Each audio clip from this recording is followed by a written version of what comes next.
Hello दोस्तों, इस PSL के अंदर जीतने वाली टीम को मिलेंगे 13 करोड़ रुपए।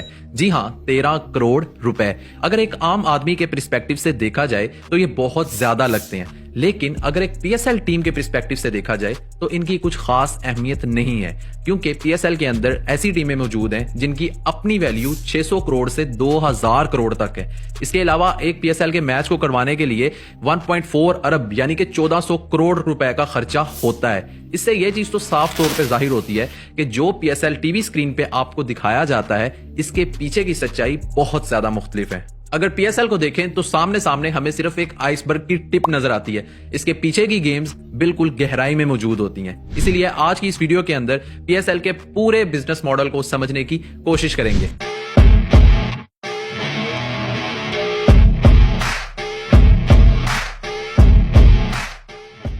पीएसएल का मतलब होता है पाकिस्तान सुपर लीग। ये बिल्कुल इंडिया में मौजूद आईपीएल की तरह होती है। इसमें भी मुख्तलिफ शहरों की अपनी अपनी टीमें बनाई जाती हैं, जिनके बाद इन टीमों का आपस में एक दूसरे के साथ मुकाबला होता है। इंडिया के अंदर आईपीएल को बीसीसीआई कंट्रोल करता है और पाकिस्तान के अंदर पीएसएल को पीसीबी कंट्रोल करता है। ये बात जानना इसलिए जरूरी है क्योंकि पीएसएल एक प्राइवेट एंटिटी के तौर पर काम करता है, यानी कि ये एक प्राइवेट कंपनी के तौर पर काम करता है, जिसके अंदर पीसीबी का बहुत बड़ा हाथ होता है। अगर पीएसएल के रेवेन्यू मॉडल के बारे में बात की जाए तो ये 4 चीजों पर मुश्तमिल होता है। सबसे पहले ब्रॉडकास्टिंग, यानी कि वो टीवी चैनल्स जो पीएसएल के मैचेस को दिखाते हैं। इसके बाद पीएसएल टीम्स, जिन्हें प्राइवेट कंपनियों के थ्रू ओन किया जाता है। इसके बाद आते हैं स्पॉन्सर्स, जो कि पीएसएल और पीएसएल टीम्स को स्पॉन्सर करते हैं।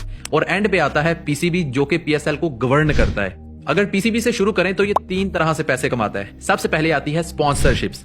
स्पॉन्सर्स भी 2 तरह के होते हैं। एक होता है टाइटल स्पॉन्सरशिप। ये वो स्पॉन्सरशिप होती है जो कि एक ब्रांड पे करता है किसी भी लीग के साथ अपना नाम अटैच करवाने के लिए। जैसे इंडिया के अंदर जब भी आईपीएल होता है तो आपने सुना होगा आईपीएल बाय वीवो या वीवो आईपीएल। इस टाइम पर टाटा ने ओन किया हुआ है, इसलिए जब भी आप आईपीएल का नाम सुनोगे तो आप यही सुनोगे, टाटा आईपीएल। इसी तरह पाकिस्तान के अंदर जब भी पीएसएल का नाम लिया जाता है तो यह बोला जाता है HBL PSL, powered by HBL PSL. यहां पर एचबीएल टाइटल स्पॉन्सर है और 2025 तक एचबीएल ही रहेगा। इस टाइटल स्पॉन्सरशिप के लिए एचबीएल ने पीसीबी को 391 करोड़ रुपीस पे किए हुए हैं। खैर, ये सारे का सारा पैसा पीसीबी के पास नहीं जाता। बिजनेस मॉडल के मुताबिक 5% पीसीबी अपने पास रखती है और 95% पीएसएल टीम्स को देती है। एक चीज जहन में रखिएगा दोस्तों, पीएसएल टीम का मतलब होता है पीएसएल की फ्रेंचाइज, जैसे कि लाहौर कलंदर। लाहौर कलंदर का कोई एक ऑनर होगा, तो जब भी पीएसएल टीम के बारे में बात की जा रही होगी तो एक्चुअल में पूरी फ्रेंचाइज के बारे में बात की जा रही होगी। दूसरा होता है ऑफिशियल स्पॉन्सर्स। ये वो स्पॉन्सर्स होते हैं जो मैचेस के इवेंट्स को स्पॉन्सर करते हैं। मिसाल के तौर पर स्टेडियम के अंदर लगे हुए बिलबोर्ड्स को स्पॉन्सर किया जाता है, बाउंड्री वॉल्स को स्पॉन्सर किया जाता है। इसके बाद अगर आपने एक चीज गौर की हो तो जब भी कोई छक्का लगता है तो मिसाल के तौर पर यह चीज बोली जाती है टिकटॉक सुपर 6। यहां पर टिकटॉक ऑफिशियल स्पॉन्सर होता है। इसके बाद ओसाका पावर रन का एक इवेंट किया जाता है जिसके अंदर आपको बैटरी के साथ भगाया जाता है, तो यहां पर ओसाका भी ऑफिशियल स्पॉन्सर के तौर पे काम करता है। इसके बाद आपने स्टेडियम के अंदर मौजूद बैनर्स देखे होंगे, ये सारे के सारे ऑफिशियल स्पॉन्सर्स होते हैं। और अगर रफली कैलकुलेट किया जाए तो तकरीबन एक पीएसएल के अंदर 300 करोड़ से ज्यादा का रेवेन्यू ये ऑफिशियल स्पॉन्सर्स पे करते हैं। और पीएसएल बिजनेस रूल के मुताबिक यहां पर भी 5% पीसीबी अपने पास रखती है और बाकी 95% पीएसएल टीम्स को दे देती है। इसके अलावा तीसरे नंबर पे ब्रॉडकास्टिंग राइट्स को बेचा जाता है, यानी कि वो टीवी चैनल्स जिनके ऊपर पीएसएल दिखाया जाता है उन्हें ब्रॉडकास्टिंग राइट्स बेचे जाते हैं। अगर 2020 की बात करें तो 2020 के अंदर पीएसएल के ब्रॉडकास्टिंग राइट 4000 करोड़ यानी कि 4 अरब रुपए में बिके थे। यहां पर भी सेम 5% पीसीबी अपने पास रखती है और 95% पीएसएल टीम्स को देती है। वैसे अगर आप ब्रॉडकास्टर के पर्सपेक्टिव से सोच रहे हैं कि इतने ज्यादा पैसे पे करने का ब्रॉडकास्टर को क्या फायदा होता है, तो ये मैं आपको बताता चलूं कि ब्रॉडकास्टर हमेशा फायदे में लैंड करता है, क्योंकि पीएसएल मैच के दौरान 10 सेकंड की एड की कॉस्ट 10 लाख से 15 लाख रुपए होती है। और इंटरेस्टिंग चीज यह है कि डिफरेंट ब्रांड्स इस एड को लेने के लिए लड़ाइयां कर रहे होते हैं। इसलिए हमेशा ब्रॉडकास्टर जब भी राइट्स खरीदता है तो अपने पैसे तो पूरे करता ही है, लेकिन हमेशा प्रॉफिट में ही जाता है। अगर पीएसएल टीम यानी कि फ्रेंचाइज के पर्सपेक्टिव से देखा जाए तो एक टीम को खरीदने के लिए बहुत सारे पैसे पे करने पड़ते हैं। 2015 के अंदर जब पीएसएल को लॉन्च किया गया था तो 5 टीमों को ऑक्शन किया गया था। इन टीमों की कॉस्ट $93 मिलियन थी और सबसे महंगी कराची किंग्स बिकी थी $26 मिलियन के अंदर। लेकिन 2 साल बाद 2017 में 6वीं टीम यानी कि मुल्तान सुल्तान को भी इंट्रोड्यूस करवाया गया था। क्योंकि पीएसएल बहुत ज्यादा स्टैब्लिश हो चुका था, इसीलिए मुल्तान सुल्तान सबसे ज्यादा महंगी बिकी थी $45 मिलियन के अंदर। और ये सारे का सारा पैसा सीधा पीसीबी के पास जाता है, इसका कोई भी प्रॉफिट किसी के साथ शेयर नहीं किया जाता। लेकिन बैक टू द टॉपिक के एक पीएसएल टीम को खरीदने के लिए इतने सारे पैसे पे करने पड़ते हैं।